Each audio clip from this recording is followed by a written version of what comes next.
Acompañado pola conselleira do Mar, o presidente da Xunta desprazouse esta mañá ata Gealsa. Trátase da primeira visita de Alfonso Rueda despois de que o goberno que preside autorizase a prórroga da concesión da factoría do Bodión, pasando de 50 a 75 anos, o que permitiu á empresa realizar novos investimentos para a mellora e ampliación das instalacións. Hicimos inversiones moi importantes e hoy seguimos haciéndolas. Conscientes de que 17.000 de los 150.000 metros que tenemos son una concesión, pero teníamos que lograr esta prórroga porque nadie se atreve a invertir con un horizonte corto como el que había aquí.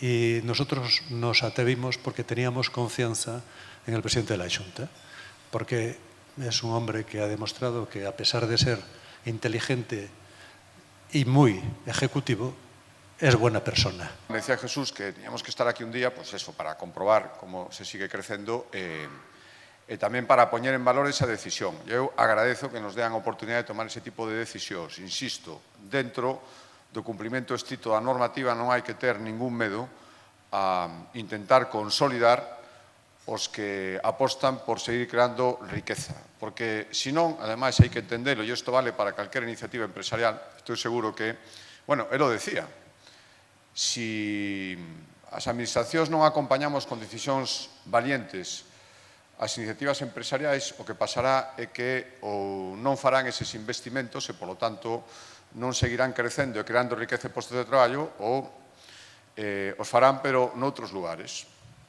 E, polo tanto, como nos interesa que sigan crecendo ou nos interesa que o sigan facendo en Galicia, creo que tomamos a decisión que había que tomar.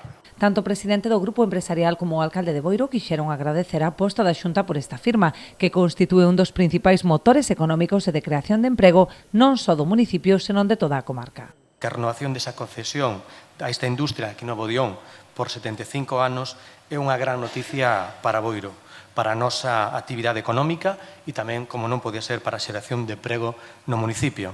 Esta renovación non só consolida a presencia de Gealsa no noso concello, senón que reafirma o carácter estratégico dunha industria que, como vimos nesta visita, aposta pola innovación tecnolóxica e pola sostenibilidade. Quero agradecer, en primeiro lugar, á Xunta pola renovación desta concesión a Gealsa por seguir apostando por Boiro e por ser un motor económico e social fundamentalmente para o noso pobo. Ademais da visita á planta principal, o presidente tivo ocasión de coñecer o novo almacén que acaba de poñerse en marcha, totalmente automatizado e dotado da última tecnoloxía para optimizar o traballo. O percorrido rematou no centro tecnolóxico que conta cun moderno laboratorio e unha planta de valorización.